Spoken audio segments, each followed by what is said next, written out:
Well, let's get more on that breaking news on Brexit and the Windsor Framework. Let's talk to our political correspondent, Rob Powell, who can join us now from central London. And Rob, the DUP did have their concerns about the Windsor Framework. Now they've really made it very, very clear what they are.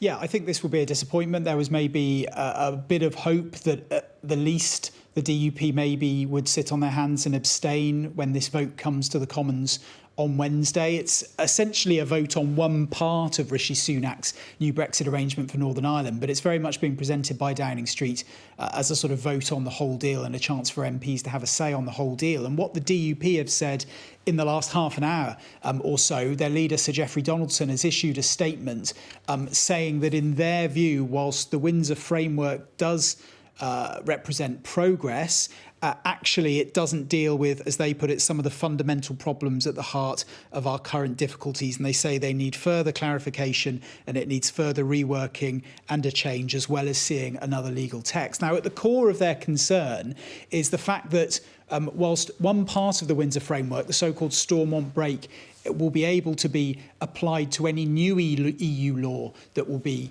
potentially applied in Northern Ireland. Because remember, Northern Ireland, under the Brexit agreement, will remain a lot closer to the EU to make sure that the border on the island of Ireland stays open. The DUP's issue is that actually this break doesn't apply to EU law that is already in force in Northern Ireland, because Northern Ireland has to be a lot closer to the European Union.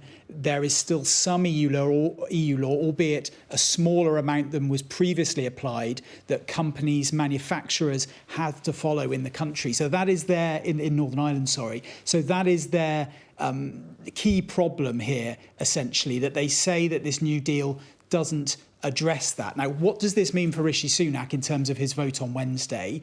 Well, in reality, he won't. It doesn't make any difference to whether he's going to win or lose the vote. Labour have already said they will vote with the government. But I think what it does do is potentially increase the scope for a bigger rebellion amongst his own Conservative MPs. We're expecting Conservative backbench Brexiteers to publish their own legal view on this. They've been consulting with lawyers and solicitors about this over the last month or so. We know they have concerns on this as well. I think a lot of them were maybe looking to the DUP to sort of take their lead. And if the DUP had been broadly on board or abstained, then maybe they would fall in line or be more likely to fall in line as well. I'd suggest now that this means that actually more Conservative backbenchers may well vote against Rishi Sunak. All of that said, I don't think the rebellion is necessarily there.